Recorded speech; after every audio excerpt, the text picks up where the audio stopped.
कि महाभारत को लिखने वाले सिर्फ एक व्यक्ति नहीं, 5 व्यक्ति हैं। और ऐसे लेखकों ने किस तरीके से इतनी ज्यादा मैनिपुलेशन ऐड की है वक्त के साथ साथ, और ये सब समझना जरूरी है। और हम कोशिश कर रहे हैं कि आपको थोड़ा आसान तरीके से, एक कह लीजिए एक स्क्रिप्ट के द्वारा, एक रिसर्च के द्वारा आपको समझाएं। और 12वीं रात को ये लोग डिसाइड करते हैं कि हम सब शक्तक और त्रिगत नरेश जो हैं सुर शर्मा, वो अर्जुन को दूर ले जाएगा, अर्जुन को दूसरे छोर पे ले जाएगा जी। अर्जुन दूसरे छोर पे चले जाएंगे तो यहाँ पे सेना में कोई जानता ही नहीं कि चक्रव्यूह है। चक्रव्यूह कोई नहीं जानता। अब 37 में क्या होता है कि जयद्रथ पांडव को रोक दिया, जो 4 पांडव थे उनको रोक दिया, और अभिमन्यु अंदर आ चुका था। अभिमन्यु इज आइसोलेटेड, मतलब अभिमन्यु अकेले हो गए। और उसके बाद अभिमन्यु ने कौरव सेना का नाश करना शुरू किया। अब मैं जो कहने जा रहा हूँ वो शायद आपको अच्छा ना लगे, ऑडियंस को अच्छा ना लगे। ये सब चीजें जो हैं ये लेटर है। इतने चैप्टर पे जो हमने बात की, आप बी लेयर देख रहे हो, बी लेयर, ये सब लेटर है। अभी तक वैशंपायन जी ने इस पे कुछ नहीं लिखा। अगर इन चैप्टर्स की बात करें, मतलब आप कहना चाह रहे हैं कि चक्रव्यूह का जो निर्माण है वो हुआ ही नहीं।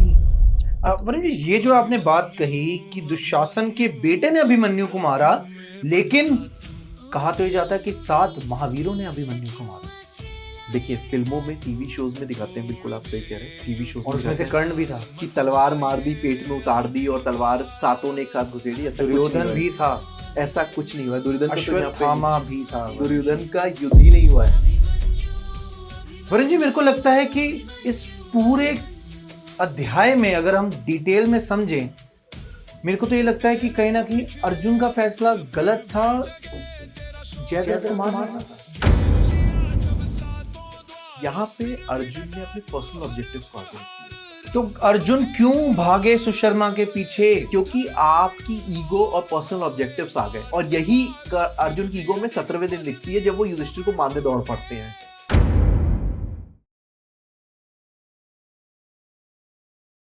Hello everyone, welcome to our podcast. तो देखिए, आज का जो हमारा पॉडकास्ट होने वाला है, as always I said yes, these are the special episode जो हम शूट कर रहे हैं मिस्टर वरुण गुप्ता जी के साथ।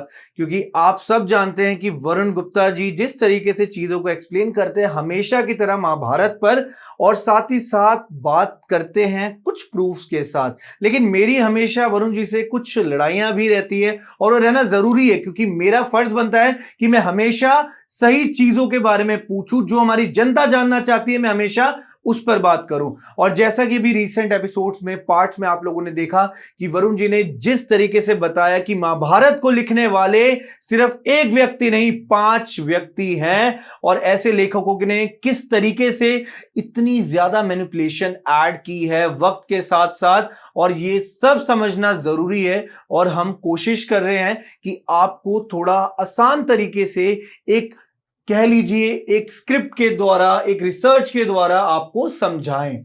अब देखो, इतना आसानी से हम लोग समझाने की कोशिश कर रहे हैं, क्योंकि मैं भी समझ रहा हूं। शुरुआत में मेरे लिए भले ही काफी दिक्कत रही समझने में कि वरुण जी जो कह रहे हैं, क्या कह रहे हैं, मेरी समझ में नहीं आया था। बट धीरे धीरे जब मैंने उनको समझा, तब मैंने कोशिश करी जानने की, और अब मेरे को लग रहा है कि अब हमें और इस पर बात करनी चाहिए। तो जैसे कि आप लोगों को पता है कि हम लोग ग्रे रेसिपी डिकोडेड हमारा चैनल है, और हमेशा हमारी कोशिश रहती है कुछ ऐसे तथ्यों को डिकोड करने की।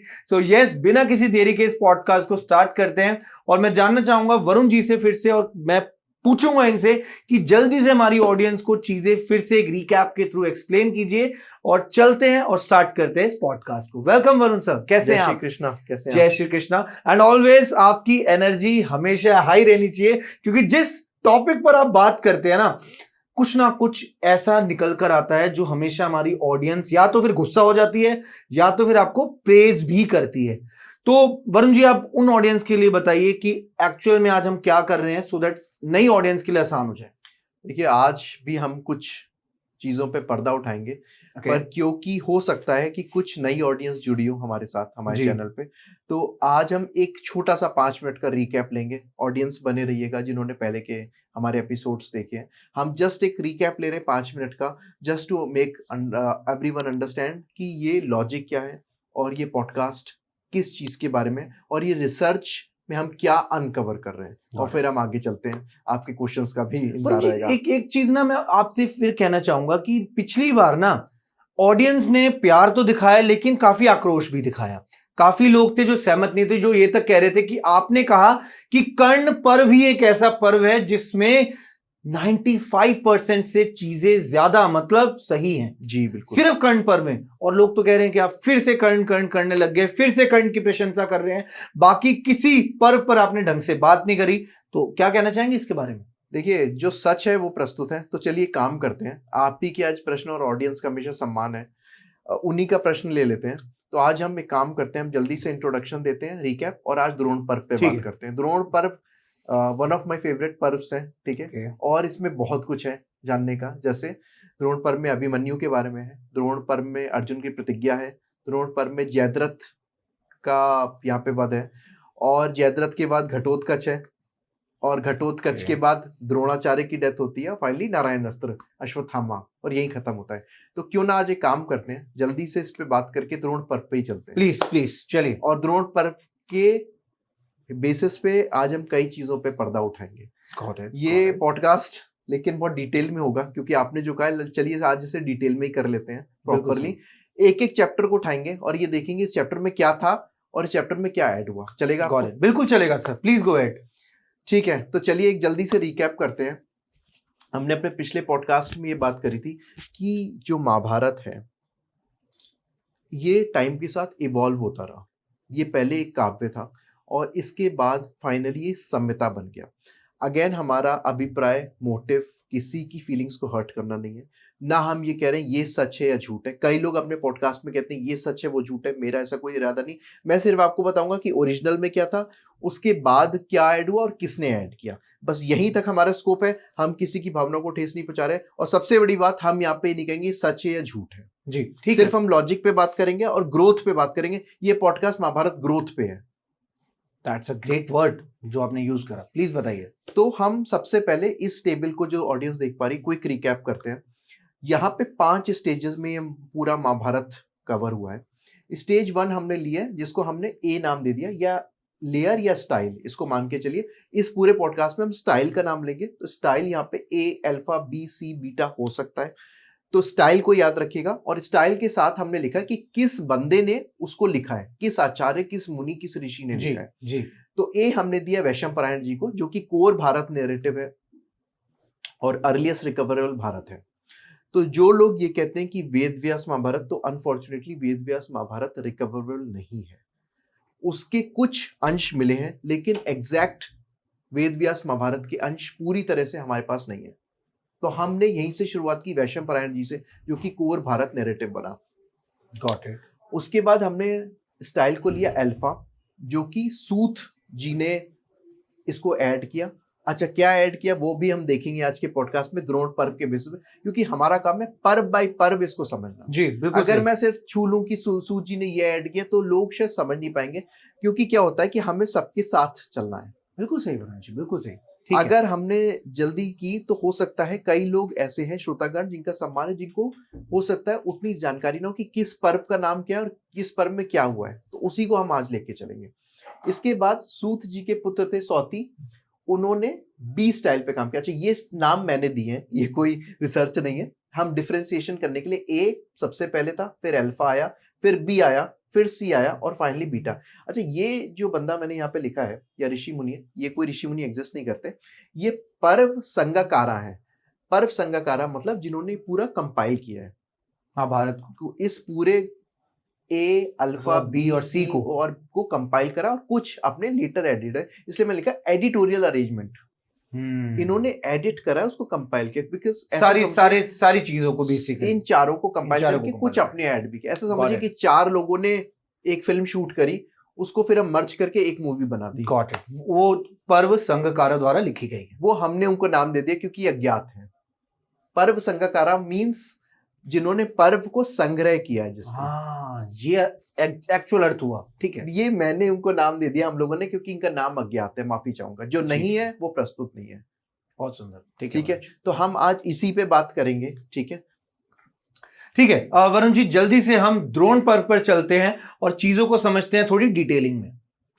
तो शुभ जी, जैसे मैंने द्रोण पर्व की बात करी थी, ठीक है। द्रोण पर्व स्टार्टिंग होती है द्रोणाचार्य के अभिषेक से, द्रोणाचार्य को सेनापति बनाया जाता है और द्रोणाचार्य का one of the most important सब पर्व जो है वो अभिमन्यु है। जैसे हम जानते हैं अभिमन्यु बहुत पॉपुलर है। ओके। और एक बार ऑडियंस को हम रिकैप देते हैं। द्रोण पर्व में कई सब पर्व है। ऐसा समझिए कि घर है, उसमें 4 कमरे हैं, 5 कमरे हो सकते हैं। तो एक पूरा घर जो हो गया वो द्रोण पर्व हो गया और उसके अंदर सब पर्व है। ओके, तो एक छोटी सी समरी देते हैं, ठीक है। और उसके बाद फिर हम चलते हैं। ठीक है। तो द्रोण पर्व की जो स्टार्टिंग है वो द्रोणाचार्य के अभिषेक से है।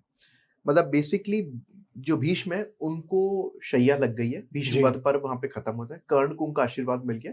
अब कर्ण यहाँ पे कुरुक्षेत्र में एंट्री ले रहे हैं द्रोण पर्व की स्टार्टिंग में। ठीक है। और कर्ण वहां पे प्रॉमिस करते हैं कि अब मैं अपना पूरा 100% दूंगा जी। और अब मैं पांडवों का नाश करूंगा। ठीक है। द्रोणाचार्य को यहाँ पे सेनापति बना दिया। ठीक है। अब ये छोटे छोटे सब पर्व वहां पे और हैं, जैसे द्रोणाभिषेक पर्व है, समशक्तक वध पर्व है, लेकिन अभी हम एक बड़े पर्व को लेके चल रहे हैं, अभिमन्यु वध पर्व को। ठीक है। हम उन पर्व को भी देख सकते हैं और ले लेंगे, पर ये क्योंकि बड़े पर्व है तो हम सब पर्व है तो हमने कहा ये पॉपुलर भी हैं तो इस पे चलते हैं जी। तो वध पर्व, उसके बाद प्रतिज्ञा पर्व, और फिर जयद्रथ वध पर्व, फिर घटोत्कच वध पर्व, फिर द्रोण वध पर्व, और फिर नारायण अस्त्र या नारायण मोक्ष पर्व। ठीक है। ठीक है। तो आप सबसे पहले हम इसी को लेके चलते हैं। ठीक है। छोटी सी स्टोरी भी बताएंगे, इसकी समरी भी देंगे, और देखिए इसके पूरे चैप्टर्स को, एक एक चैप्टर को डिबंक किया जाएगा। आपने इसे कहा डिटेल में, तो चलिए डिटेल में ही करते हैं। ठीक है। और यहाँ पे जैसे आप देख रहे हैं कि मैंने एक लेयर्स बना दिए या स्टाइल कि कौन सी बी लेयर है, कौन सी ए लेयर है। श्रोतागण को बता दूं, ए लेयर जो है ओरिजिनल है और बी उसमें लेटर एडेड सॉर्टेड, और बी जो है वो सौती जी का है। ठीक है। ए वैशंपायन जी का था, अल्फा सूत जी का था, और बी लेयर जो है वो सौती जी का है। ठीक है। अभी हम सी अगर आएगा यहाँ पे आता है तो हम सी का राइटर बता देंगे, पर अभी बी को मान के चलिए कि सौती जी का ही। ठीक है। ठीक है। तो यहाँ पे टोटल 20 चैप्टर्स को हमने कवर किया है। डेब्रॉय चैप्टर्स, ये बोरी क्रिटिकल एडिशन इंग्लिश की बात कर रहे हैं, बेब्रेक डेब्रॉय के चैप्टर्स हैं 1009 1028। क्योंकि श्रोतागण ने हमें पिछली बार ये भी बोला था कि सर आप बोरी क्रिटिकल एडिशंस के चैप्टर्स ऐड नहीं करते क्योंकि श्रोतागण बोरी ही पढ़ते हैं, तो मैंने यहाँ पे बोरी को भी ऐड कर दिया है, रेफरेंस वहां पे भी है और उन्हीं को मैंने यहाँ पे डिवाइड कर दिया है। ठीक है। तो जैसा आप ये देख पा रहे हैं, ये अभिमन्यु वध पर्व है, द्रोण पर्व चैप्टर 32 to 51, चैप्टर वाइज हमने इसको पूरा रिकंस्ट्रक्शन करी है। ठीक है। छोटी मोटी एरर हो सकती है, लेकिन मेजरली हमने, मेरी रिसर्च में हमने पूरे कंप्लीट किया। ठीक है। तो टोटल चैप्टर्स 20 हुए। देब्रॉय के चैप्टर्स अगर हम दे रहे हैं बोरी क्रिटिकल एडिशन इंग्लिश वाले का, तो 1009 से 1028 थे, जो कि ये 20 बनते हैं। इसमें हम देख रहे हैं मेजॉरिटी जो है वो सौती जी ने लिखा है यहाँ पे। अभी हम देखेंगे कि क्या क्या उन्होंने लिखा है। और जो ए लेयर है जो कि ओरिजिनल थी वैशंपायन जी की, वो सिर्फ 2 चैप्टर्स यहाँ पे थे। और इसकी थीम क्या थी कि अभिमन्यु की एंट्री है, अभिमन्यु की यहाँ पे युद्ध जो उन्होंने युद्ध कला की है, फाइनली डेथ हुई है और अर्जुन यहाँ पे प्रतिज्ञा लेते हैं। तो वो इस अभिमन्यु वध पर्व की समरी भी मैंने वहां पे लिख दी कि इसमें सौती जी या वैशंपायन जी क्या बोलना चाहते हैं। अभिमन्यु की एंट्री है चक्रव्यूह की, वहां उन्होंने चक्रव्यूह में क्या कारनामा दिखा, क्या युद्ध किया वो है, फिर उनकी मृत्यु हो जाती है अनफॉर्चुनेटली, और फाइनली अर्जुन यहाँ पे प्रतिज्ञा लेते। ठीक है। तो चलिए चलते हैं इस पे।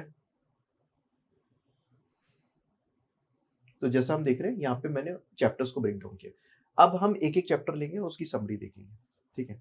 तो सबसे पहले चैप्टर देवराज जी का जो शुरू होता है 1009, उसमें क्या हो रहा है कि द्रोणाचार्य ने चक्रव्यूह का निर्माण किया है। ठीक है। और इससे बताने से पहले शुभ जी एक बात कहना चाहूंगा कि ये युद्ध का 13वां दिन है। अभिमन्यु वध पर्व युद्ध का 13वां दिन है, पर हम 12वें दिन की जरा सी बात करेंगे, बैकग्राउंड दें। तो द्रोणाचार्य का मेन मोटिव ये था कि अर्जुन को युधिष्ठिर से दूर ले जाना। ठीक है। क्योंकि दुर्योधन ने जो था द्रोणाचार्य को ये एक रिस्पॉन्सिबिलिटी दी थी कि आप किसी पांडव को मत मारिए, आप युधिष्ठिर को प्रिजनर ऑफ वॉर या जिंदा पकड़ लीजिए, क्योंकि युधिष्ठिर राजा है, अगर वो पकड़े गए तो काम खत्म हो गया। जैसे हम जानते हैं चेस में भी अगर राजा गिर गया तो पूरी बिसात खत्म हो जाती है। बिल्कुल सही। ठीक है। तो द्रोणाचार्य का मिशन यही रहता था कि अर्जुन को दूर किया जाए। 12वें दिन उन्होंने भागदत्ता जी के साथ ये कोशिश करी थी जी, लेकिन अर्जुन वापस आ गए थे, इसलिए युधिष्ठिर नहीं पकड़े गए थे। ठीक है। तो 12वें दिन की रात कह लीजिए या 12वीं रात कह लीजिए, द्रोणाचार्य का काफी आर्ग्यूमेंट हो जाता है या डिस्कशन हो जाता है दुर्योधन से, और 12वीं रात को ये लोग डिसाइड करते हैं कि हम सब शब्दक और त्रिगत नरेश जो हैं सुशर्मा, वो अर्जुन को दूर ले जाएगा, अर्जुन को दूसरे छोर पे ले जाएगा जी। अर्जुन दूसरे छोर पे चले जाएंगे तो यहाँ पे सेना में कोई जानता ही नहीं कि चक्रव्यूह है, चक्रव्यूह कोई नहीं जानता। अब यहाँ पे क्या प्रॉब्लम थी कि द्रोणाचार्य हो चाहे कोई कौरव हो, इवन पांडव्स को नहीं पता था कि अभिमन्यु को चक्रव्यूह की नॉलेज है। तो उन्होंने जो बिसात बिछाई थी कह ली युद्ध की, या जो उनकी रणनीति थी, स्ट्रेटेजी थी कि मैं चक्रव्यूह का निर्माण करूंगा। अर्जुन दूर चले गए, अर्जुन श्री कृष्ण है ही नहीं यहाँ पे, तो यहाँ पे कोई पांडवों में ऐसा है ही नहीं जो क्या कर पाएगा, इस चक्रव्यूह को तोड़ पाएगा या सामना कर पाएगा। अब जब सामना नहीं करेगा तो मैं क्या करूंगा, मैं युधिष्ठिर को कैप्चर कर लूंगा। ठीक है। तो एक चीज और आज क्लियर कर दूं, मैंने कई बार ये बोला पर शायद ऑडियंस कुछ है जिनका मैं सम्मान करता हूं। कुछ लोगों के मुताबिक चक्रव्यूह अभिमन्यु को मारने के लिए था, ऐसा कुछ नहीं था, और आज हम वो भी प्रूफ करेंगे, क्योंकि किसी को पता ही नहीं था कि चक्रव्यूह अभिमन्यु तोड़ना जानते भी हैं। ठीक है, चलिए ये बात से मैं आपकी सहमत हूं, लेकिन आप कह रहे हैं कि युधिष्ठिर के लिए था चक्रव्यूह जी, और गलती से अभिमन्यु अंदर आ गया। एग्जैक्टली, क्योंकि किसी को पता नहीं था कि अभिमन्यु चक्रव्यूह के अंदर घुसना जानते हैं। एग्जैक्टली, ये बात है, क्योंकि उन्होंने कहा था कि मैं ये चक्रव्यूह है, चक्र की तरह घूमता है और यहाँ पे युधिष्ठिर को मैं बंदी बना लूंगा। तो ये वो बात थी। ठीक है। तो अभी हम यहीं से शुरू करते हैं। ये चैप्टर जो स्टार्ट होता है अभिमन्यु वध पर्व पर, स्ट्रेटेजिक क्राइसिस क्या है। स्ट्रेटेजिक क्राइसिस क्या हो गई है कि बेसिकली महाभारत में या कुरुक्षेत्र युद्ध में अर्जुन चले गए हैं, युधिष्ठिर के सामने वो चक्रव्यूह अजगर ऐसा मुंह खोले खड़ा हुआ है, और वहां पे कोई ऐसा योद्धा नहीं है जो उस चक्रव्यूह का सामना कर सके। जैसे मैंने लिखा द्रोणाचार्य फॉर्म्स द चक्रव्यूह, ये मैंने समरी दी है। इसके बाद अगर ऑडियंस कहेगी तो मैं उसको थोड़ा सा इलैबोरेट भी कर दूंगा, पर ये मैंने वन लाइनर ही लिखा है अभी यहाँ पे समय की गरिमा को देखते हैं। तो द्रोणाचार्य चक्रव्यूह बना लेते हैं। अगले चैप्टर में ये तय होता है, ये पता चलता है लोगों को कि only Abhimanyu can penetrate this. Abhimanyu का वार्तालाप युधिष्ठिर से होता है और अभिमन्यु यहाँ बताते हैं कि मुझे पता है, मैं कर सकता हूँ यहाँ पे। ठीक है, Abhimanyu volunteers, Yudhishthira promises support. अब इसका क्या मतलब है इस चैप्टर में कि अभिमन्यु कहते हैं कि मैं कर लूंगा, और युधिष्ठिर क्या कहते हैं, आपको याद होगा कि हम 4 पांडव आपके पीछे पीछे चलेंगे और हम, आप जैसे चक्रव्यूह के अंदर जाओगे मैं अंदर पहुंच जाऊंगा। ये युधिष्ठिर ने कहा, अभिमन्यु से कहा कि मैं प्रॉमिस करता हूं कि हम 4, क्योंकि अर्जुन तो है नहीं, हम पहुंच जाएंगे। अच्छा, दिक्कत क्या है यहाँ पे, पहले हम चक्रव्यूह को 2 मिनट समझ लेते हैं। चक्रव्यूह में आपकी सेना में हाथी भी है, घोड़े भी है और इंसान भी है, पैदल सैनिक भी चलते हैं, राइट, और महारथी भी है जो अपनी रथों पे चलते हैं। सबकी स्पीड अलग होगी, हाथी की स्पीड अलग है, घोड़े की स्पीड अलग है, ठीक है, और इंसान की स्पीड अलग है। ये चक्र की तरह घूमता है और आगे बढ़ता है, ये स्टेशनरी ऑब्जेक्ट नहीं है। कई सीरियल टीवी शोज में दिखाया गया कि ये स्टेशनरी नहीं है। स्टेशनरी है तो आप खड़े रहो धूप में, मैं भी इधर खड़ा हूं, क्या फर्क पड़ता है, राइट। ठीक है, तो देखिए होता क्या है कि ये सर्कुलर मोशन में आगे बढ़ रहा है। ठीक है, अब हर एक की स्पीड अलग है, जैसे मैंने कहा हाथी की अलग, घोड़े की अलग, रथी की अलग और पैदल सैनिक की अलग है। तो इनकी सर्कुलर मोशन जब ये चलता है तो बीच में थोड़ा सा गैप आता है रिलेटिव स्पीड की वजह से। वो जो 1 millisecond, microsecond, second, 2 second जो भी है, वो गैप ही आपका द्वार है। कोई फिजिकल वहां पे दीवार नहीं है कि आप तोड़ के अंदर घुस रहे हो। वरुण जी, लेकिन हर जगह तो ये दिखाया गया है कि अभिमन्यु लड़ लड़ के अंदर पहुंचा है। देखिए, लड़ रहे थे जब द्वार के अंदर जाते हो।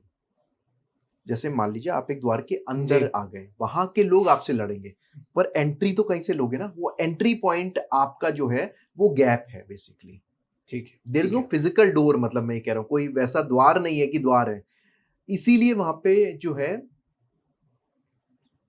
धनुधर ही सक्सेसफुल हुआ। क्यों? क्योंकि जो धनुधर होते हैं उनकी कंसंट्रेशन स्पीड बहुत हाई होती है, क्योंकि वो एम ला के तीर चलाते हैं। तो यहाँ पे स्पीड भी चाहिए और एक्यूरेसी भी चाहिए आपको। इसीलिए यहाँ पे जैसे अर्जुन थे, श्री कृष्ण थे, ये लोग जानते थे उस चीज को, क्योंकि स्पीड भी थी, एक्यूरेसी भी थी और कॉन्सेंट्रेशन भी बहुत जरूरी है। ठीक है, अच्छा, अभी हम आगे भी बात करेंगे कि ये वापस आना इस द्वार से क्यों मुश्किल है, उस पर हम बाद में बात करेंगे। अभी तो हम घुसने की बात कर रहे हैं। तो अभिमन्यु यहाँ पे वॉलंटियर करते हैं, युधिष्ठिर यहाँ पे सपोर्ट प्रॉमिस करते हैं। क्या कहते हैं कि आप चलो, जैसे ही आप गैप से निकलोगे हम आपके पीछे पीछे चलेंगे, विच वॉज टेक्निकली इम्पॉसिबल। इतना टाइम ही नहीं है कि 4 रथ आपके पीछे जा पाएंगे, क्योंकि वो बंद हो जाएगा, राइट। अब 1 रथ निकलेगा, 2 रथ, टाइम ही नहीं है आपके अंदर, रास्ता बंद हो जाएगा अंदर घुसने का, वो कवर हो जाएगा। तो टेक्निकली ये तो इम्पॉसिबल टास्क था। ठीक है, एक ही हो सकता था यहाँ पे, अगर युधिष्ठिर, भीम, अभिमन्यु की रथ पे बैठ जाते तो ऐसा नहीं हुआ लेकिन। ऐसा हुआ नहीं।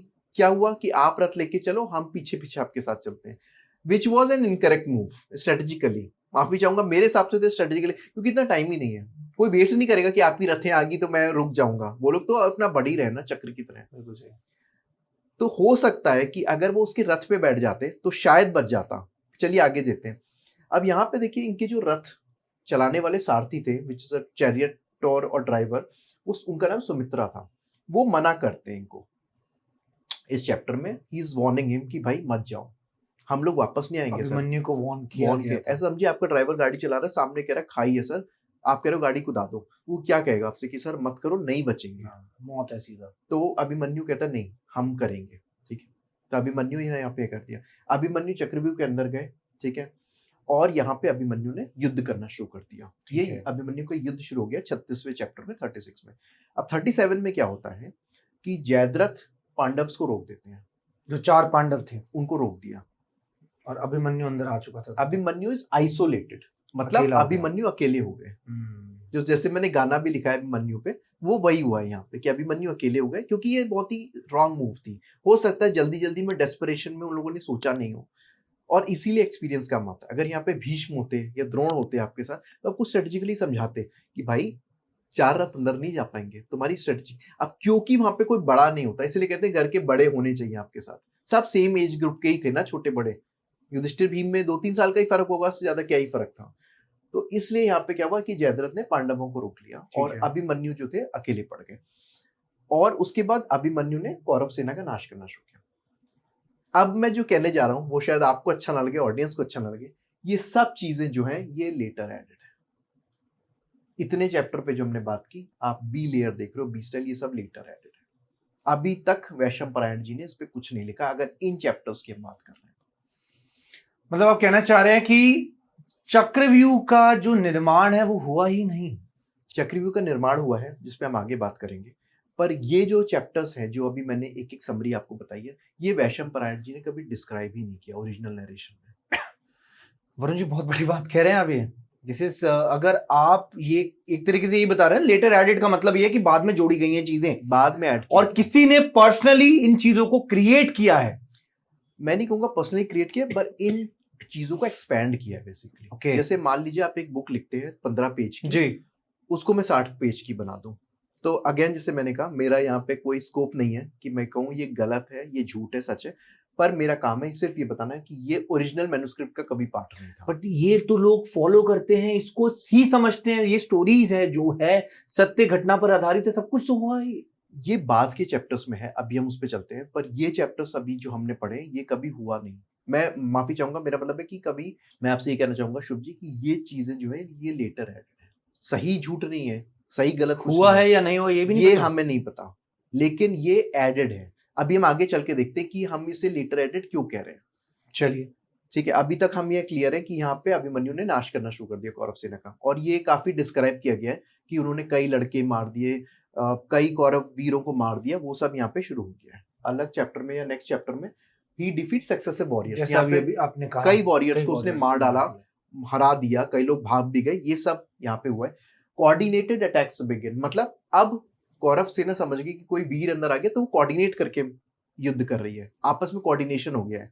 एक ऐसा समझिए कि अगर आप किसी को नहीं जानते, क्रिकेट की भाषा में बात करें 2 मिनट को ताकि ऑडियंस समझ पाए, आप नहीं जानते कि बहुत अच्छा बैट्समैन है, हो सकता है ओपनिंग कर रहा हूँ, जैसे सचिन तेंदुलकर ने ओपनिंग शुरू की थी जब करनी, तो लोग उसको इतना सीरियसली नहीं लेते थे शुरुआत के मैचेस में, बट जब उन्होंने खेलना शुरू किया तो मास्टर ब्लास्टर, लिटिल मास्टर, ये सब कहना शुरू किया। He was a legend basically, right, and is a proud, he makes us proud all the time.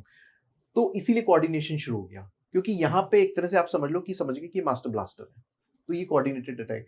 अब द्रोण, कर्ण और अदर्स एंड अदर्स फोकस, उनका ध्यान गया अभिमन्यु और पर। ये यहाँ पे युद्ध, प्रॉपर युद्ध शुरू हो गया है। साइमल्टेनियसली अटैक्स कंटिन्यू, मतलब अटैक्स चल रहे हैं उसमें साइमल्टेनियसली, मतलब एक जा रहा है एक आ रहा है, फाइट चली रही है, अभिमन्यु अकेले पड़ गए, युद्ध चल रहा है। एनसाइक्लमेंट टाइटेंस, इसका मतलब ये कि जो चक्रव्यूह था उसको उन्होंने टाइट करना शुरू कर दिया।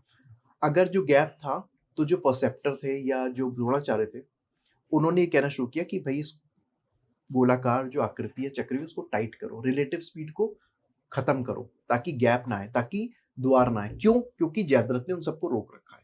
अगर एक ओपनिंग और मिल गई तो पांडव अंदर घुस जाएंगे। तो एनसर्किलमेंट टाइटन्स, क्योंकि यहाँ पे एक ईगो इशू भी आ गया था कि अभिमन्यु अकेले सबको मार रहे, तो एक एनसर्किलमेंट टाइटन्स हो गया था। ठीक है वरुण जी। अभिमन्यु ने यहाँ पे, मैंने नाम भी दिए, सत्यश्रवा को यहाँ पे अटैक किया और अपना एडवांस आगे बढ़ा। वो अपने द्वार से द्वार आगे बढ़ रहे थे। ठीक है। Major Kaurava heroes and Lakshman join the salt. Lakshman जो थे वो दुर्योधन के पुत्र थे। अब यहाँ के बाद वो चीज पर्सनल हो जाती है, क्योंकि यहाँ पे आगे जो होता है, लक्ष्मण की डेथ हो गई थी। और उसकी डेथ किसने करी? अभिमन्यु ने। और लक्ष्मण किसके पुत्र थे? दुर्योधन के। तो यहाँ पे अब चीजें रिवेंज में बदल गई। किसने मार कैसे दिया मेरे बेटे? मेरे बेटा मर गया। अब पर्सनल हो गई चीजें ना। अभी क्या था कि अटैक हो रहा है, प्रॉपर युद्ध चल रहा है, ठीक है। उसके बाद क्या होता है, 6 महारथी सराउंड हिम। ब्रेबला इज सेम, ये भी एक वॉरियर था, इसकी भी डेथ हो गई थी, ठीक। इसके बाद के चैप्टर में क्या है कि 102447 में कर्ण कट्स हिज बो। कर्ण ने उसका धनुष तोड़ा। कर्ण की यहाँ पे बातचीत है द्रोणाचार्य से, और यहाँ पे कर्ण का युद्ध भी हुआ है अभिमन्यु से। अच्छा, अब 2 चीजें हैं यहाँ पे जो मैं बताना चाहूंगा, उसके आगे चले, बहुत इंपॉर्टेंट है। अब यहाँ पे कुछ लोग कहते हैं कि कर्ण अभिमन्यु से हार गए थे, कर्ण अभिमन्यु से डर गए थे। ऐसा कुछ नहीं है। अभी हम उसको भी देखेंगे क्यों मैं ऐसा कह रहा हूँ। गॉट इट, ठीक है। होता क्या है कि जब कर्ण का अभिमन्यु से युद्ध हुआ है, जो लिखा हुआ है अब, और बाद में क्या ऐड हुआ वो भी देखेंगे, तो वहां पे कर्ण द्रोणाचार्य से पूछते हैं कि भाई आप मुझे बताइए कि हम अभिमन्यु पे काबू कैसा पाए। तो मुझे ऐसा लगता है कि अगर द्रोणाचार्य कर्ण के गुरु भी थे जी, और जहां पे कौरव सेना के सेनापति भी थे, और चक्रव्यूह उनकी फॉर्मेशन थी, राइट, तो कोई भी इंसान अपने बड़े से पूछ सकता है, क्योंकि एक चक्रव्यूह बना हुआ है, उसकी एक स्ट्रेटजी है युद्ध करने की, जिसको युद्ध शैली कहते हैं, युद्ध कला। और वो बनाया किसने? द्रोणाचार्य ने। तो अगर द्रोणाचार्य ने वो शैली बनाई है, चक्रव्यूह बनाया, तो कर्ण अगर उनसे पूछ रहे हैं, तो यहाँ पे कर्ण छोटे नहीं हो गए। आज भी अगर हम कॉर्पोरेट की बात करें, आप अपने बॉस से बात करते हो कि सर मेरी हेल्प करो, यहाँ पे चाहिए, तो आप छोटे नहीं हो गए, आप उसकी हेल्प मांगे। दिस इज टीम वर्क, क्योंकि मैंने ऑलरेडी लिखा है कोऑर्डिनेटेड अटैक्स भी। एब्सोल्युटली। और ये और चक्रव्यूह में युद्ध करना एक अलग ही शैली है। जो चक्रव्यूह जिसने बनाया है उससे तो आप पूछोगे ही ना। एक चीज और बता दूं, ये चैप्टर नंबर है 47 और बोरी का है 1024, आप पढ़ सकते हैं। यहाँ पे कहीं नहीं लिखा है कि कर्ण ने अभिमन्यु का जो धनुष था पीछे से काटा है। ये लोगों ने एक नई फिलॉसफी शुरू कर दी, अनफॉर्चुनेटली, माफी चाहूंगा उस बारे में। कर्ण ने कभी भी पीछे से नहीं काटा। आप बोरी क्रिटिकल एडिशन जो रॉय जी ने लिखी है इंग्लिश की, 1024 पढ़ सकते हैं। वहां पे कर्ण ने कोई वहां पे लिखा नहीं कि कर्ण ने धनुष पीछे से काटा है। कुछ लोग कहते हैं कि इंग्लिश ट्रांसलेशन में हटाया गया, तो आप एक काम करिए, आप SD सतवेकर जी की भी पढ़ लीजिए, वहां पे भी नहीं लिखा है। प्रॉपर युद्ध हुआ, उन्होंने धनुष काट दिया। अब अभिमन्यु क्या करते हैं, जब धनुष कट जाता है अपनी तलवार से लड़ते हैं। तलवार से लड़ते हैं। तलवार जो थी और घोड़े, वेद व्यास, माफी चाहूंगा, कृपाचार्य ने, और यहाँ पे कृपाचार्य ने यहाँ पे उनकी रथ को काट दिया था, तोड़ दिया था। और कृतवर्मा और कृपाचार्य ने इनकी तलवार को काटा और इनके घोड़े भी मार दिए थे। फाइनली क्या होता है, 1025 जो लिखा है, फाइनल मेस डुएल। मेस मतलब गदा। गदा युद्ध जो है दुशासन के पुत्र दुमासन से हुआ है, और अभिमन्यु की यहाँ पे डेथ हो जाती है। ये मैंने आपको यहाँ पे इस चैप्टर में अभिमन्यु। वरुण जी, ये जो आपने बात कही कि दुशासन के बेटे ने अभिमन्यु को मारा, लेकिन कहा तो ये जाता है कि 7 महावीरों ने अभिमन्यु को मारा। देखिए, फिल्मों में, टीवी शोज में दिखाते हैं, बिल्कुल आप सही कह रहे हैं, टीवी शोज और उसमें से कर्ण भी था कि तलवार मार दी, पेट में उतार दी, और तलवार 7 ने एक साथ घुसेड़ी। ऐसा दुर्योधन भी था। ऐसा कुछ नहीं हुआ। दुर्योधन का तो अश्वत्थामा भी था। दुर्योधन का युद्ध ही नहीं हुआ है। तो आप कहना चाह रहे हैं कि ये मैं सच मानूं या झूठ मानूं? पहले मेरे को तो यही समझ नहीं आ रहा अब तक। मैंने आपको यहाँ पे ब्रोरी क्रिटिकल एडिशन का चैप्टर नंबर दे दिया एज अ रेफरेंस, और यहाँ पे फाइनल मेस डुएल हुई, यानी फाइनल गदा युद्ध हुआ। दुशासन के जो पुत्र थे, दुमासन नाम था, आप पढ़ सकते हैं, और वो अभिमन्यु को यहाँ पे मार डालते हैं। अभिमन्यु यहाँ पे थक चुके थे, क्योंकि इतने लोगों से लड़ रहे थे, सुबह से लड़ रहे थे, थक चुके थे, फैटीग आ चुकी थी, और फाइनली दुशासन के पुत्र उनको यहाँ पे मार देते हैं। तो जो फिल्मों में दिखाते हैं कि 7 तलवारें घुस रही हैं या 7 लोगों ने पीछे से मारा, वैसा कुछ नहीं है। और एक चीज, जैसे मैंने कहा, यहाँ पे कर्ण ने जो बो काटा है, यानी धनुष काटा है, वो पीछे से नहीं काटा, सामने से। इस चैप्टर को लोग पढ़ सकते हैं, ठीक है। अब इसके बाद क्या होता है कि पांडव जो हैं वो रोने लगते हैं उसकी डेथ पे, ठीक है, क्योंकि वो देख ही रहते बाहर से, और यहाँ पे जो था, यहाँ पे बेसिकली जयद्रथ ने उन सबको रोक लिया था। अब प्रश्न उठता है कि मैंने यहाँ पे बी क्यों लिखा हुआ है। आप देखिए इसको, पूरा बी लिखा हुआ है यहाँ पे, सब पे बी लिखा हुआ आपने, बिल्कुल सही। तो इसका ये मतलब है कि जो पूरा युद्ध का वृतांत है, ये युद्ध के जो भी ये चीजें लिखी हुई हैं, ये लेटर एडिशन है।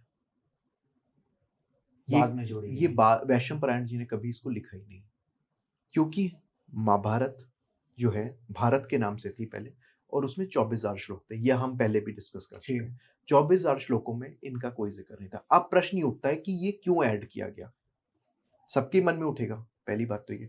तो यहाँ पे हमने अब जो लास्ट के 2 चैप्टर है उसमें हमने ए लिखा हुआ है, जो ओरिजिनल मैन्युस्क्रिप्ट में है, ठीक है। अब देखिए हुआ क्या है यहाँ पे, हम थोड़ा सा समझने का प्रयास करते हैं। जब मैंने इसको पढ़ा था, मुझे भी काफी टाइम लग गया, कई हफ्ते लग गए इसको समझने में। पहला प्रश्न मेरे दिमाग में ये आया, मैं आपको बताऊं पर्सनली, कि ये मैं बंद करके फाड़ के फेंक दूं। मेरे मन में जो आया था, मैं आपको से बता क्यों, क्योंकि हम जिस अपब्रिंगिंग से आए, जो हमारा एक कल्चर है, जो हमारा बैकग्राउंड है, वो क्या है कि अभिमन्यु वीरता पूर्वक युद्ध किया और अभिमन्यु की डेथ हो गई, और इसके ऊपर एपिसोड्स भी बने, टीवी शोज भी बने, इनफैक्ट महाभारत में लिखा भी है। अगर आप ये कहेंगे तो लिखा भी है, मैं इसको डिनाई नहीं कर रहा कि इन चैप्टर्स में ये लिखा भी हुआ है, ठीक है। तो अगर ये ए और बी है तो ये लिखा क्यों गया, यही मेरी ऑडियंस पूछेगी, हो सकता है आप भी ये जानना चाहते हो, राइट? मेरे दिमाग में भी यही आया था, क्योंकि एंड ऑफ द डे मैं भी एक ह्यूमन बीइंग हूँ। एब्सोल्युटली वरुण जी। और अगर ये नहीं था, मान लीजिए, तो अभिमन्यु नाम का कोई कैरेक्टर था या नहीं, ये भी मेरे मन में आया। भाई अगर ये कोई हुआ ही नहीं तो हम कैसे कह सकते हैं? भाई आप और मैं आज पॉडकास्ट कर रहे हैं, कन्वर्सेशन कर रहे हैं, कल को 20 साल बाद कोई आदमी मेरे बारे में, आपके बारे में लिखेगा, ठीक है, जो कि हुआ ही नहीं, तो यही तो कहेंगे कि हो सकता है हुआ ही नहीं हो, और अगर नहीं हुआ तो उसने ऐड क्यों किया? जब तक हम अपने बारे में नहीं लिखते तब तो दूसरा हमारे बारे में कोई लिख सकता है जो स्टूडियो में हो, जो स्टूडियो मौजूद हो, जो अभी देख रहा हो प्रेजेंट में। बिल्कुल सही। तो यहाँ पे क्या हुआ है, इसको समझने का थोड़ा सा प्रयास करेगा, हम इसको रिकैप भी करेंगे। ए क्यों लिखा है? इस चैप्टर में अर्जुन वापस आते हैं, अर्जुन के यहाँ पे अपशगुन हो रहे हैं, ये लिखा है और ये हुआ भी है। वो अभिमन्यु की एब्सेंस को देखते हैं कि मेरे शिविर में मेरा बेटा क्यों नहीं है, और युधिष्ठिर से पूछते हैं। अब Yudhishthira recounts the battle. Yudhishthira ने ये जो पूरी कहानी आप देख रहे हैं, ये युधिष्ठिर ने यहाँ पे समराइज्ड वे में इस चैप्टर में बताई अर्जुन को कि हुआ क्या, कैसे अंदर गए अभिमन्यु। हाँ, और जयद्रथ का रोल क्या था, अभिमन्यु की डेथ किया थे, और अर्जुन यहाँ पे प्रतिज्ञा लेते हैं। अब हुआ क्या है, वैशम पारायण जी ने इसको इस चैप्टर में लिखा है कि युधिष्ठिर ने पूरी बैटल का वृतांत सुनाया, लेकिन यहाँ पे कहीं नहीं लिखा हुआ कि कर्ण अभिमन्यु से हार गए थे, ठीक है, कर्ण ने पीछे से धनुष तोड़ा, यहाँ पे कहीं नहीं लिखा है। यहाँ पे लिखा है कि चक्रव्यूह का निर्माण हुआ, अभिमन्यु वॉलंटियर्ड, हम लोगों ने उनका सपोर्ट किया, पर हम जयद्रथ की वजह से अंदर नहीं जा पाए। लेकिन जयद्रथ ने तो नहीं मारा ना डायरेक्टली, अभी आते हैं उस पे भी। जयद्रथ ने डायरेक्टली नहीं मारा था अभिमन्यु को। यहाँ पे क्या एक थ्योरी बन गई कि जयद्रथ ने क्योंकि 4 पांडवों को अंदर आने नहीं दिया, इसलिए उनका लड़का मर गया अभिमन्यु। अगर वो आने देता, चारों अंदर आते, तो हो सकता है अभिमन्यु बच जाता, बच ही जाता। और एक चीज आपको और बताता हूं, आगे के चैप्टर्स में युधिष्ठिर ने अर्जुन को ये बोला है, मैं अभी उसके बारे में भी आऊंगा, कि जयद्रथ केवल उत्तरदायी नहीं था अभिमन्यु को मारने के लिए। क्या उत्तरदायी? ये जो आपने दुहासना नहीं, असली उत्तरदायी था द्रोणाचार्य, क्योंकि चक्रव्यूह उन्होंने बनाया था। मास्टरमाइंड कौन था? मास्टरमाइंड को पकड़ो ना। तो वो ये कहते हैं युधिष्ठिर बाद में कि मेरे से बहुत बड़ी भूल हो गई, जो मैंने यहाँ पे जयद्रथ का, मुझे यहाँ पे क्या बोलना चाहिए था, द्रोणाचार्य बोलना चाहिए। और वो कब बोलते हैं? युद्ध के 15वें दिन, जब द्रोणाचार्य ने सबको मारना काटना शुरू किया। माफी चाहूंगा, बहुत एनिलेशन हुआ है, बहुत अनफॉर्चुनेटली बहुत ही ब्लडशेड है। 15वें दिन। Powerful character of Mahabharata. He is a teacher. Dronacharya गुरु तो गुरु ही है यार, आपका कोई नहीं बोल सकता। गुरु ही तो गुरु ही है, और उस जमाने में गुरु की कितनी रिस्पेक्ट थी। इनफैक्ट गुरु के पास इतनी डिवाइन पावर्स थी, क्योंकि उनका एक सत्य होता था जो हम कहते हैं, और उनकी मृत्यु सबको पता ही है किस तरीके से। उस पे भी आज हम बात करेंगे। पर देखिए यहाँ पे क्या है कि ये जो है ऐसा 3rd पर्सन नरेशन हुआ है। युधिष्ठिर ने अर्जुन को ये एक स्टोरी समराइज करके अभिमन्यु के बारे में बताई है, और इसको सौती जी ने पूरे अलग अलग चैप्टर्स बना के काफी लंबा एडिशन कर दिया है। तो लोग जो कहते हैं कि कर्ण अभिमन्यु से हार गए थे, वो कहीं इस चैप्टर में नहीं है, आप इस चैप्टर को पढ़ सकते हो। लेटर एडेड है, वो लेटर ऐड किया है यहाँ पे अभिमन्यु का हीरोइज्म और उसका पूरा नरेशन दिखाने के लिए। गॉट इट वरुण जी। तो अगर हम अभिमन्यु वध पर्व की बात करें जो हम कर रहे थे, इसमें जो मैंने समराइज किया था यहाँ पे, सिर्फ 2 चैप्टर्स यहाँ पे असली हैं और जो हमने अभी डिस्कस करे जो बिल्कुल सही। ओरिजिनल थे, और बाकी ये सब लेयर सौती जी ने लेटर ऐड एडेड किए। है। और ठीक इसमें है। जो थीम है वो यही है कि हीरोइक स्टैंड उसका अभिमन्यु का हमें शो करना है, तो हमने ये चैप्टर्स बनाए। क्यों बनाए? क्योंकि यहाँ पे, माफी चाहूंगा, अर्जुन वापस आते हैं। अर्जुन युधिष्ठिर से पूछते हैं कि भाई मेरा बेटा कहाँ है, क्योंकि युधिष्ठिर राजा थे और अब अर्जुन दूसरे छोर पे निकल गए थे। तो युधिष्ठिर यहाँ पे उनको बैटल का हाल सुनाते हैं। अगर हम चलें, मैंने थोड़ा सा इनको एक्सपेंड किया है क्रिटिकल चैप्टर्स को। जो लेयर 20 आपने, लेयर बी वही है, स्टाइल है। ठीक है। Chapter 47 Abhimanyu disarmed, following द्रोणास advice कर्ण फर्स्ट कट्स अभिमन्यु's bow। मैंने जैसे कहा द्रोणाचार्य से पूछते हैं, ठीक है। वहां पे his horses charioteer and chariot are destroyed। यहाँ पे क्या हुआ, उनके घोड़े मार दिए, जैसे मैंने कहा, उनके सारथी भी मर गया था, सुमित्रा नाम था उसका, और चैरियट यानी रथ भी विध्वंस हो गया था। Refusing to retreat Abhimanyu continues with the sword and shield, तलवार ढाल से लड़ रहे हैं। यहाँ पे तलवार और ढाल जो है द्रोणाचार्य ने इनकी काट दी थी। तो तलवार और ढाल जब इनकी गिर गई तो इन्होंने एक चैरियट उठाया, चैरियट का भी, और लड़ते रहे। फाइनली यहाँ पे इनका वो पहिया भी टूट गया। अभिमन्यु टेक्स अप मेस, मतलब वहां पे एक गदा पड़ा हुआ था, उसको उठाया और दुशासन के लड़के से लड़ाई हुई, जिसमें both fall but Dushasana sons rise first and strikes a fatal blow. मतलब फाइनल वार, फेटल ब्लो मतलब जो आपके सर पे उसके मार दिया था, तो वो यहाँ पे उनकी डेथ हो गई। उसके बाद लेयर ए, अर्जुन वापस आते हैं। अर्जुन वापस आए, जैसे मैंने कहा, अर्जुन को ड्रेडफुल ओमेंस मतलब बुरे बुरे अपशगुन दिख रहे हैं बेसिकली, और वो वहां पे साइलेंस ऑब्जर्व करते हैं और इमीडिएटली रियलाइजेस कि अभिमन्यु यहाँ पे मिसिंग है। ठीक है। और अभिमन्यु जब मिसिंग है तो युधिष्ठिर से पूछते हैं, और युधिष्ठिर उनको पूरी स्टोरी सुनाते हैं, क्योंकि he has taught his son only to enter the chakravyuh. ठीक है, और युधिष्ठिर यहाँ पे पूरा स्टोरी सुना रहे हैं यहाँ पे कि ये जब हुआ है। और यहाँ पे अर्जुन जो है प्रतिज्ञा लेते हैं कि जयद्रथ को मैं मारूंगा। तो ओरिजिनल नरेशन में सिर्फ ये 2 चैप्टर्स थे, तो अभिमन्यु वध पर्व को हमने लेटर एक्सपैंड कर दिया है सौती जी ने, क्योंकि स्टोरी यहीं पे खत्म है। इन दोनों चैप्टर्स में ही अभिमन्यु की स्टोरी खत्म हो जाती है। कोई रीजन नहीं, कोई फाइट को एक्सप्लेन नहीं, कुछ किरदारों का नाम नहीं, जो एक्चुअल है वही चीजें इसमें मेंशन है जी बेसिकली। और एक चीज और है, उन्होंने युधिष्ठिर एक और चीज कही है यहाँ पे अर्जुन से कि मैं, हमारा पुत्र जो था पूरी तरह से योग्य नहीं हुआ था, फिर भी वो चक्रव्यूह में चला गया। ऐसा किसने कहा? युधिष्ठिर ने अर्जुन से कहा। और ये ए लेयर में है, ए लेयर में मेंशन है कि हमारा पुत्र तो अभी तो पूरी तरह से फाइट के लिए रेडी भी नहीं था, पर क्योंकि चक्रव्यूह में कोई जा नहीं सकता था, इसलिए उसने वॉलंटियर किया। और शायद उनको गाइड भी नहीं कर पाए युधिष्ठिर ढंग से। एग्जैक्टली। यहाँ पे गलती किसकी हुई? पांडवों की? देखिए गलती तो हम नहीं कह सकते, पर मैं आपको ये मानता हूँ, जो मुझे लगता है आपको ये सब एक्सपीरियंस से आता है, that's called wisdom. Unfortunately Pandava camp में इतना ज्यादा किसी के अंदर एक्सपीरियंस नहीं था वॉर का। जैसे भीष्म पितामह है, द्रोणाचार्य है। हाँ, द्रोणाचार्य से आप कह सकते हो मोर और लेस सेम गुरु से शिक्षा पाई थी द्रुपद ने, पर द्रुपद को जो शिक्षा मिली थी वो बहुत ही बेसिक थी। द्रोणाचार्य ने अपनी शिक्षा को एलिवेट कर लिया, नेक्स्ट लेवल चले गए। जब वो परशुराम जी से मिले, वो शिक्षा परशुराम जी ने उनको दी थी। तो ये चीजें ना आपको एक्सपीरियंस से आती है। हालांकि एक चीज और ऐड करना चाहता हूँ, क्या भगवान श्री कृष्ण को ये सब कुछ पता था?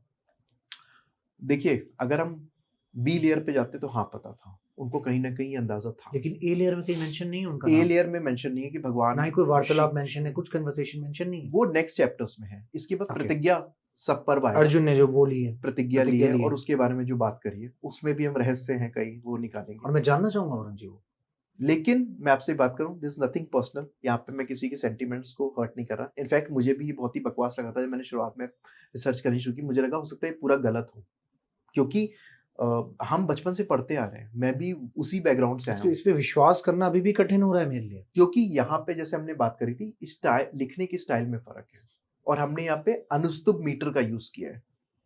और उसके अकॉर्डिंगली ये वैशंपायन का लेयर ए है, और पीछे के लेयर्स जो हैं या पीछे के चैप्टर्स जो हैं वो लेयर बी पे आ रहे हैं। वरुण जी, मेरे को लगता है कि इस पूरे अध्याय में अगर हम डिटेल में समझें, मेरे को तो ये लगता है कि कहीं ना कहीं अर्जुन का फैसला गलत था जयद्रथ को मारने का।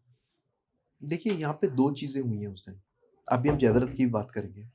मेन गलती क्या है जो मुझे लगता है, एक होती है आपकी पर्सनल ग्रजेस और एक होता है आपके strategical objectives. Personal objective, strategical objective. ऐसा समझिए आप जॉब कर रहे हैं, आपका पर्सनल ऑब्जेक्टिव क्या है कि मेरा प्रमोशन हो, अप्रेजल हो, मेरी लोग तारीफ करें, ये आपका पर्सनल ऑब्जेक्टिव है। स्ट्रेटेजिकल ऑब्जेक्टिव क्या है कि मेरी ऑर्गेनाइजेशन ग्रो करे, हमें नया बिजनेस मिले, हमारा क्लाइंट अप्रिशिएट करे, मानेंगे। यहाँ पे अर्जुन ने अपने पर्सनल ऑब्जेक्टिव्स को आगे रख दिया कि मुझे किसी ने ललकारा तो मैं दूसरे छोर पे चला गया। क्या क्या अर्जुन द्रोणाचार्य जी से डर गए थे या डरते थे, या उनको फैसला लेने में समय लगा कि मैं द्रोणाचार्य पर आक्रमण कैसे कर सकता हूं, लेकिन स्ट्रैटेजिक तो सारी द्रोणाचार्य की थी। उनकी स्ट्रेटेजिक ऑब्जेक्टिव्स या रिस्पॉन्सिबिलिटी थी कि अपने भाई युधिष्ठिर जो कि राजा थे उनको अकेला ना छोड़े, क्योंकि वो 12वें दिन देख चुके थे और 12वें दिन वो किसी तरह वापस आ गए थे। क्यों? क्योंकि उनका सारथी कौन था? श्री कृष्ण उनको वापस ले आए थे। पर 13वें दिन अर्जुन की उसी कमजोरी का फायदा उठाया गया और यहाँ पे त्रिगत नरेश सुशर्मा उनको बहुत दूर ले गए। सुशर्मा का वध हो चुका था। सुशर्मा का वध नहीं हुआ है यहाँ तक, अभी तक वध नहीं हुआ है यहाँ पे। और ये लेकिन प्लानिंग का पार्ट तो सुशर्मा भी था। प्लानिंग का पार्ट सुशर्मा थे, पर यहाँ पे 13वें दिन में सुशर्मा की डेथ नहीं हुई है। सुशर्मा ने क्या किया, अर्जुन की उस कमजोरी का फायदा उठाया और वो दूर ले गया। तो आपके पर्सनल ऑब्जेक्टिव आपके स्ट्रेटेजिकल ऑब्जेक्टिव्स के ऊपर आ गए, भारी पड़ गए। आपका स्ट्रेटेजिकल ऑब्जेक्टिव क्या था कि अपने राजा को बचाना। आप चेस खेल लीजिए सर, कोई भी गेम खेलिए, आपको अपने राजा को बचाना ही है, यही आपके स्ट्रेटेजिकल ऑब्जेक्टिव है। क्योंकि राजा गिरा तो पूरी चेस की बिसात गिर जाती है। और अर्जुन ये जानते थे कि अर्जुन के अलावा, माफी चाहूंगा किसी और कैरेक्टर को डिसरिस्पेक्ट नहीं कर रहा, पांडव सेना में अर्जुन ही सबसे बड़े धनुर्धर थे। That is correct. और अर्जुन अगर चले जाएंगे तो द्रोणाचार्य, कर्ण, अश्वत्थामा, ये तीन तो थे ही धनुर्धर। मैं औरों का तो नाम नहीं ले रहा, 3 धनुर्धर मैंने गिना दिए, अश्वत्थामा, द्रोणाचार्य, कर्ण। इसके बाद बात करें तो कृपाचार्य, कृतवर्मा, ये सब थी थे, दुर्योधन। तो चलिए दुर्योधन को तो शायद भीम संभाल लेते, लेकिन इन 4 द्रोणाचार्य, कृपाचार्य, कर्ण, अश्वत्थामा को कौन संभालता धनुर्विद्या में? सिर्फ अर्जुन ही था वो जो संभाल सकते थे। और वो निकल गए। पहले ही आपकी एक तो सेना कम है, पहले ही आपके ऑड अगेंस्ट है जिसको कहते हैं। सो कहीं ना कहीं अर्जुन को ये सब नहीं करना चाहिए। अर्जुन को युधिष्ठिर के पास ही रहना चाहिए था। क्यों? क्योंकि वो 12वें दिन देख चुके थे कि यही चीज हो चुकी है मेरे साथ। 12वें दिन तो वापस आ गए जब भागदत्ता जी के साथ उनका युद्ध। भागदत्ता अपने हाथी से कुचल देता युधिष्ठिर को। भीम को तो इनफैक्ट भीम को तो करीब करीब उसने मार ही दिया था। लोगों को लगा था भीम की डेथ हो गई 12वें दिन। तो जब आप ये देख रहे हो कि ऐसे ऐसे आर्मी उनकी तगड़ी इतनी खड़ी है, आप क्यों जा रहे हो एक आदमी के पीछे? सुशर्मा, बुरा मानिएगा, सॉरी, सुशर्मा की क्या औकात है इन बड़े वॉरियर्स के आगे? कर्ण, अश्वत्थामा, द्रोणाचार्य के आगे क्या औकात थी सुशर्मा की? तो अर्जुन क्यों भागे सुशर्मा के पीछे? क्योंकि आपकी ईगो और पर्सनल ऑब्जेक्टिव्स आ गए। और यही अर्जुन की ईगो में 17वें दिन दिखती है जब वो युधिष्ठिर को मारने दौड़ पड़ते हैं, आपस में लड़ने लग जाते हैं। आपकी पर्सनल ईगो को आपको चेक रखना पड़ेगा। अगर आप वो नहीं रखते हो तो ये रक्तपात होता रहेगा। तो आप क्या कर रहे हो? आप टीम प्लेयर नहीं बन रहे हो, जिसको हम कहते हैं। अपनी टीम के साथ नहीं खेले, आप सिंगल पर्सनल ऑब्जेक्टिव्स पे खेल रहे हो। और आदमी वो है जिसे अपनी भूल से सीखना चाहिए। 12वें दिन ये एक रिहर्सल हो चुकी थी, जिसको हम कहते हैं कर्टन रेजर, टीजर, बीटीएस, जो भी कहो, 12वें दिन हो चुका था वो। तो आपको 13वें दिन वो करना ही नहीं था। तो अगर आप जयद्रथ को गलत कह रहे हो, द्रोणाचार्य को गलत कह रहे हो, तो आप अपने आप को भी तो गलत कहो। ये सेल्फ रियलाइजेशन अर्जुन में कभी नहीं दिखा। मैं गॉट इट, माफी चाहूंगा इस बात को लेके, लेकिन अर्जुन को कभी ये सेल्फ रियलाइज नहीं हुआ कि भाई मैं अपने गिरेबान में भी तो झांकूं 2 मिनट को। वो तो शत्रु हैं, ठीक है, उन्होंने चक्रव्यूह, तो वो तो स्ट्रेटजी है, हम सबको ही जीतना है, right? End of the day.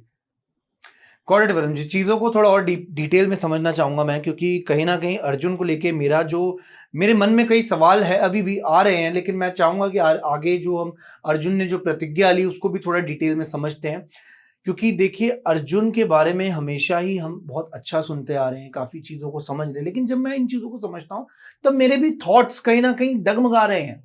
कहीं ना कहीं जो मेरे माइंडसेट है उसको खिलवाड़ हो रहा है उसके साथ, ये पढ़ने के बाद। देखिए होता क्या है ना, हर इंसान के अंदर एक कमजोरी है जिसको हम वीक पॉइंट कहते हैं। उस वीक पॉइंट का फायदा आपको अपोनेंट उठाएगा, आपकी पर्सनल लाइफ हो, प्रोफेशनल लाइफ हो, कहीं पे भी, आम जिंदगी में भी। आपको वो वीकनेस किसी को शो नहीं करनी है, मानते हैं? युधिष्ठिर की क्या वीकनेस थी? जुआ खेलना, जुए का व्यसन, जो भगवान श्री कृष्ण ने भी कहा, और भगवान श्री कृष्ण झूठ बोलते नहीं। भगवान श्री कृष्ण ने भी धिक्कारा है युधिष्ठिर को वन पर्व में कि भाई तू जुआ क्यों खेल रहा था, जुए में तूने सब हार गया। वो वीकनेस थी, उसका किसने फायदा उठाया? कौरवों ने फायदा उठाया। अर्जुन की क्या वीकनेस थी कि मेरी ईगो है कि मैं बहुत बड़ा धनुर्धर हूँ, उसका फायदा यहाँ पे उठाया गया, तभी बेटे की मृत्यु हुई। ठीक है वरुण जी, मैं चाहूंगा कि आगे आप इस पर्व को और कंटिन्यू कीजिए। अब बात करेंगे अर्जुन पर्व के बारे में, अर्जुन की जो प्रतिज्ञा है उस पर्व के बारे में।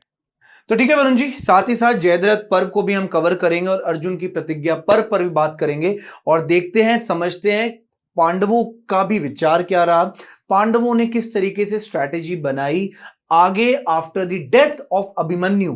एंड देखिए, मैं चाहूंगा कि आप फिर से रिसर्च अपनी कंटिन्यू करें और हम अगले पार्ट में मिलते हैं आप लोगों से। एंड ऑडियंस, मैं बस यही कहना चाहूंगा, आई होप आपको यहां तक अगर आपने पॉडकास्ट देखा है तो आपके मन में भी वही प्रश्न उठ रहे होंगे जो मेरे मन में उठ रहे हैं, और मैं कोशिश करूंगा कि मैं अगले पार्ट में वो सवाल पूछूं।